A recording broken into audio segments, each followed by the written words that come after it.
Moon Studios, an independent developer with its first attempt at creating a game in the indie scene. Little did they know they had a massive success on their hands.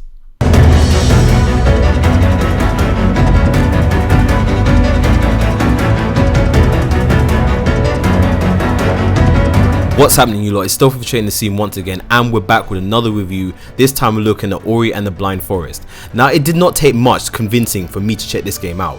All it took was a friend to tell me what the game was and a few screenshots of gameplay, and I wanted to play it. Well, that, and I was also looking for a new game to play at the time, which made it a lot easier. But the unique art style for this game was just eye-catching. So what do I think of this game now that I've checked it out? Well, let's go over the story real quick. The story takes place in Nebel, a forest that holds a giant spirit tree that sustains the life of the forest. A storm occurs one day and one of its leaves is detached and floats into the wilderness. It passes this unknown creature named Naru, and once she gets closer to it, it transforms into a spirit guardian named, you guessed it, Ori. Naru picks up Ori and adopts him as her own child. After this, it gets very light-hearted. They do a bit of bonding, building a bridge, eating together, all is good. Until one day the spirit tree radiates an insane amount of light calling to Ori, but Naru, being the protective mother figure, gets him inside concerned for his safety. While that's going on, this giant owl named Kuro is wrecking shit up and steals the life force of the spirit tree, and then dumps it somewhere. Without the life force, all trees and plants of this forest start to wither and die, causing the food supply to decrease drastically. Ori can see that his mother is hungry and attempts to seek whatever food is left. However,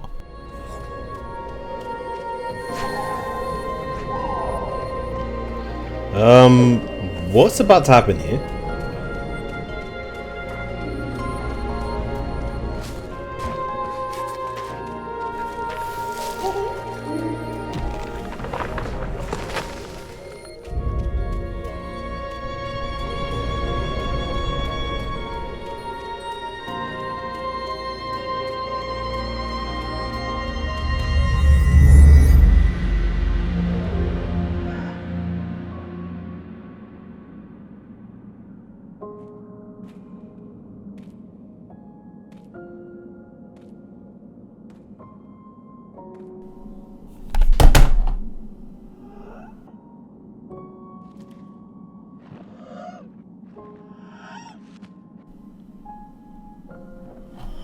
Are you serious?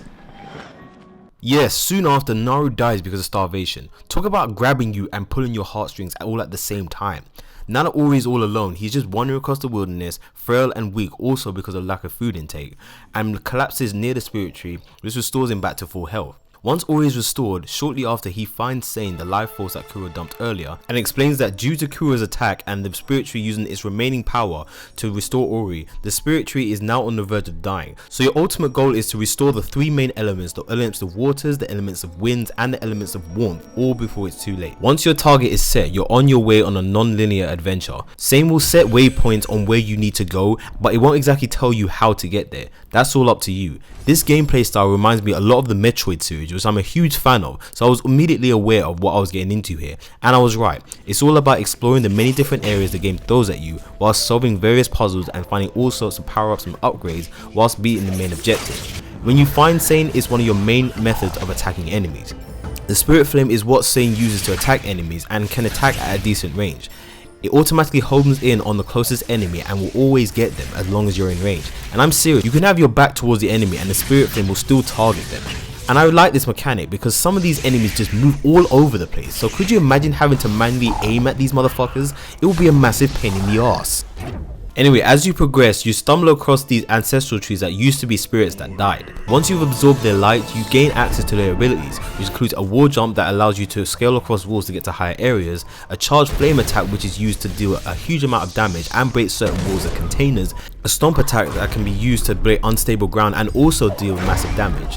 However, the most distinctive ability Ori has at his disposal is the bash technique. This allows you to use lanterns, enemies, and any projectiles to go in any direction you choose. I love this technique. The fact that you can use projectiles to get to higher areas is amazing. You can also rebound their projectiles back to them. That just shows how good it is. I must say, the progressive style that this game offers I love so much. The fact that I get stronger as I progress through the game gives me incentive to keep on playing and to see what else is there. Although Ori can't really do much when you begin, when you obtain abilities it gives various combinations on how to kill enemies, making Ori and Sane a formidable duo that no one should fuck with. However, with all that said, Ori does become a powerhouse, but he is the epitome of a glass cannon. It does not take much hits to die, so you can't just go rushing in, you have to have a tactical approach. Also, at the beginning, try your hardest to avoid spike pits because instant death. There are these life and energy cells that you can collect to increase your health and energy meter, and these are essential later on in the game, so wherever you see any of these, pick them up. I do love it how whenever Ori gets one of these, he holds it up like a trophy. Creating soul links allow you to save the game, as the game does not automatically save your progress and acts as a checkpoint, so whenever you die it takes you back to your last soul link. You can do this at any time as long as you have energy. Trust me when I say this, do this as often as you possibly can. I can't tell you how many times I made so much progress and then died because I forgot to save, and most of the time I'm set like 20 miles back. It's annoying. So do all yourselves a favor and save regularly. These soul links also enable you to access the ability tree, where you can get all sorts of upgrades to your current abilities, as long as you have ability points that you can get from killing enemies and from a spirit light container. And trust me, there's no way you won't notice you've obtained one of these, because Ori does this massive shockwave that one-shots everything, and I mean everything when you have attained an ability point. A lot of these upgrades are optional but are recommended because they can help you in the long run. I'm going to say this now, the control is complete perfection. I have absolute zero issues when controlling Ori. Precise platforming? Psh, non-issue. The responsiveness is quick and it's just fun to control Ori because of how acrobatic he is, especially when he gets the wall jump. The graphic, I mean come on, do I even have to tell you how amazing the art style is? This is definitely one of the most beautiful games I've ever seen in my life. The cartoony aesthetics has a mixture of bleak and vibrant areas, and the presentation in the cutscenes are incredible.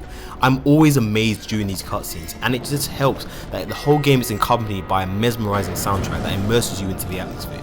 Gareth Coker did a great job when he decided to go full orchestra for the soundtrack, and oh man, did the Nashville Music Score and Orchestra do a fantastic job. And I'm so glad that the Golden Joystick Awards thought so too, because this game got an award for best audio, which proves how stellar this soundtrack is. I mean seriously, I was blown away by the sheer quality that was brought to the table here. Like Freedom Planet, this is one of my favorite soundtracks of all time. I mean, it made my top albums of 2015 for fuck's sake. In terms of runtime, on your first playthrough you should be in about 8 to 9 hours. It's an average length game, but be warned, it is not easy. If you think for a second that because of this beautiful premise that you can breeze through it, get that thought out of your head right now, scrunch it up and throw it out the window, because I'm being blunt here, this game gets hard as fuck. Not only are there puzzles that you have to spend time to figure out how to do them, but there are parts that are challenging but frustrating at the same time. I'm looking at you, escape sections. I love these moments. They're intense, they keep me on my feet, and you have to utilize your abilities that you have at the time, because if you don't, you ain't getting very far. These sections leave no room for error, and if you make the slightest fuck up, you have to do the entire thing over again, and this will piss some people off. But trust me, if you keep a cool head during these parts and manage to get through it, it will be satisfying. Now, I have been really positive towards this game so far, but that doesn't mean I haven't got my issues. First off, if you want to collect more life or energy cells, you have to explore to find them obviously, but that isn't the issue. The issue is the fact that you have to search for each one manually, and you know what this means?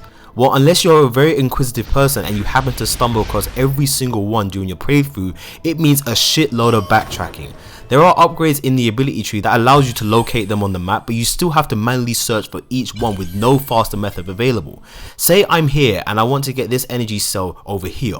I would have to go through so many other areas, encounter all the enemies in those areas, and possibly die from stage hazards starting far back just to get one energy cell. It can get really tedious after a while. There are these spirit worlds that completely restore your health and energy and save the game all at the same time. I wish these can also be used as fast travel points to teleport to other areas, because the spirit worlds are spread throughout the forest, so it would make more sense and would make grinding less tiring. Lastly, when you complete the game, you are not able to go back into that save file, meaning if you beat the last stage but didn't get all the live or energy cells, guess what, you have to start the entire game all over again.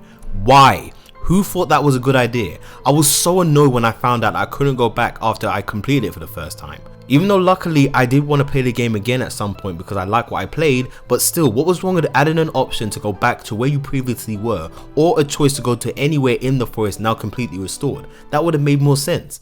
But anyway, apart from those gripes, Ori and the Blind Forest is a fantastic game. I think the developers did a spectacular job creating a game inspired by the Metroid franchise, but with its own unique identity. And considering I went into this game with absolutely no idea what I was getting into, that alone makes it Game of the Year for 2015 for me. That, along with an amazing art style, incredible music and immersive gameplay, I believe that the 4 years of development that this game had was well spent. And I'm well aware of Ori and the Blind Forest, the definitive edition, which includes new areas and abilities. However, at the time of this review, it has been delayed on PC, so I can't get it just yet. But when it's released, I will do a follow-up video discussing the changes. It's nice to see indie titles doing so well, especially from all the awards it's got, like Best Platform, Best Art Direction and Best Soundtrack, and rightfully so. I recommend Ori and the Blind Forest to anyone who's into platformers, puzzle games or just standard Metroidvanias, and I'm really looking forward to the next game in the Moon Studios' lineup.